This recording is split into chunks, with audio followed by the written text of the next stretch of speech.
High বন্ধুরা, আমাদের special কিচেনে সবাইকে স্বাগত।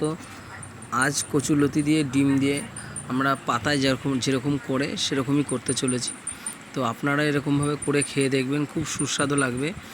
মানে কি বলবো, এরকম আগেও অনেকে করেছে আর কি, পুরনো লোকরা এরকমভাবে রান্না করতো। তো আমিও চেষ্টা করলাম যে এইভাবে একবার করে দেখি কীরকম লাগে। তো করে দেখলাম, খুবই সুন্দর, খুবই সুস্বাদু, বাচ্চা বড় সবাই খেতে পারবে। আর আপনারা দেখতে থাকুন, ভিডিওটা খুব ভালো লাগবে। আমাদের ভিডিওটা স্পেশাল কিচেনটাকে সাবস্ক্রাইব করবে, লাইক করবে, কমেন্ট করবেন, তাহলে আমরা একটু মোটিভ হব, আরও সুন্দর সুন্দর ভিডিও দেওয়ার চেষ্টা করব। নমস্কার।